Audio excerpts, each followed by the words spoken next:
नमस्कार, न्यूज मंच देख रहे हैं आप और मैं हूं विशाल वैभव। कुर्मी एकता रैली के बीच जो है कुर्मी समाज से ही आने वाले अशोक कुमार ने जो है इस रैली को लेकर एक बड़ा सवाल खड़ा किया है और कहा है कि विधायक को जो है आम जनता से क्या मतलब होगा और कहीं ना कहीं बीजेपी में अपने आप को स्थापित करने के लिए वो इस तरह का आयोजन किए हुए हैं। तो क्या कुछ कहा है कुर्मी एकता रैली पर बोलते हुए, चूँकि मैट्रिक का एग्ज़ाम चल रहा है, इसको भी लेकर अशोक कुमार ने एक बड़ा सवाल खड़ा कर दिया है। तो आपको छोड़ जाते हैं उनके बयान के साथ। बने रहिए न्यूज मंच के साथ। न्यूज मंच के लिए विशाल वैभव, पटना। सर, कुर्मी एकता रैली का आयोजन किया गया है, क्या कुछ कहेंगे?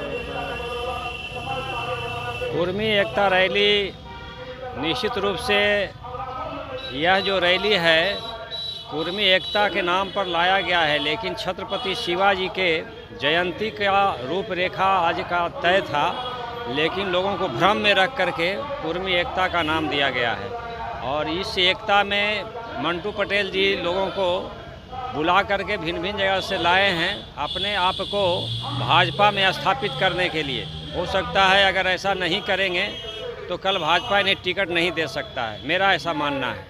क्या कहते हैं सर कि जो है कि अभी मंच पर बोला गया है कि कुर्मी एकता मंच जो बुलाया गया है और अभी तक जो है कुर्मी समाज का जो है इंसाफ नहीं मिला है। क्या 20 वर्ष तक नीतीश कुमार जी सत्ता पर रहे तो भी आज भी आप लोगों का जो है सम्मान नहीं मिल पाया? इस संदर्भ में मेरा कहना यह है कि 20 साल सत्ता में नीतीश कुमार जी रहे हैं तो ऐसा नहीं है कि कोई चमत्कार हमारे कुर्मी समाज का हो गया है। कुर्मी समाज में जो भी लोग हैं तो अपने एजुकेशन के बल पर ही कुछ प्राप्त कर लिए हैं और संवैधानिक तरीक़ा से जो प्राप्त है उसी के तहत कुछ मिला है।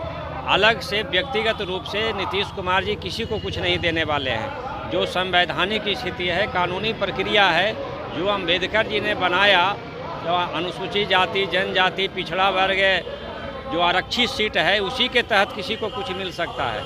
अनदर नीतीश कुमार जी अलग से कुछ बांट करके देने वाले में से नहीं है।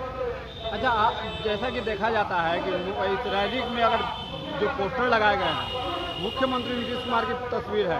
मुख्यमंत्री नीतीश कुमार कहते हैं कि युवा ही जो है देश के भविष्य हैं, बच्चे देश के भविष्य हैं। एक और आप कार्यक्रम कर रहे हैं आज मिलर ग्राउंड में और दूसरी ओर मिलर स्कूल में मैट्रिक की परीक्षा हो रही है। क्या इस तरह का कार्यक्रम होना चाहिए था? इस बीच में कार्यक्रम तय करने वाले मंटू पटेल जी को पता ही नहीं था कि बिहार बोर्ड का परीक्षा उस संदर्भ में होने जा रहा है। उन्होंने यह समझ लिया कि अगर हम तिथि तय कर दिए हैं शिवाजी के जयंती के नाम पर तो लोग उसी रूप में देखेंगे। लेकिन बीच में जो समस्या जहां से हैं, अमनौर से लेकर के पटना तक में कितना सेंटर, कितने विद्यार्थी आ रहे हैं, जा रहे हैं, किस तरह का समस्या होगा, इन्हें चिंता नहीं था। चूँकि इनको अपने हित की चिंता था और भाजपा में स्थापित रहें इसकी चिंता था। अगर ऐसा चिंता होता तो बोर्ड के परीक्षा के बाद ये समय लेते, जबकि बोर्ड का परीक्षा भी इनके कार्यक्रम तय करने के पहले ही तय किया हुआ था। तो हमारा यह कहना है कि ये पब्लिक का समस्या, ये विधायक हैं, मंत्री थोड़ी के पता चलता है इन लोगों की आम जनता रोड पर किस तरह से रह रहा है, कैसे चल रहा है, क्या समस्या हो रहा है, इन लोग को वाकिफ़ नहीं है। चूँकि ये लोग लाभ लश्कर के साथ चलते हैं, इनके आने जाने में कोई समस्या नहीं होता है। आम पब्लिक को जो समस्या झेलता है उसे समस्या पता होता है। इसीलिए ये केवल अपने आप को स्थापित लोगों को दिखाने के लिए रैली कर रहे हैं। आज परीक्षार्थी भी बोल रहे थे कि इससे काफ़ी परेशानी हो रही है परीक्षा देने में, मिलर स्कूल में जो बच्चे परीक्षा देने आए हैं। निश्चित रूप से जहां भाषण हो रहा है, जहां पर बहुत सारे लोग अपने सुदूरवर्ती क्षेत्रों से आए हुए हैं, बेवजह इतना भीड़ सामने रोड पर है तो परीक्षार्थी को तो दिक्कत होना ही होना है, क्योंकि उसको चाहिए शांति माहौल। अब जहां पर इस तरह का गाड़ी का हॉर्न है, जितना भाषण का प्रक्रिया चल रहा है, उस स्थिति में निश्चित है कि जो छात्र जहां बैठे हुए हैं उन्हें शांति तो मिलेगा नहीं। वो तो अशांत होकर के परीक्षा में कहीं कुछ कर सकते हैं। उन्हें निश्चित रूप से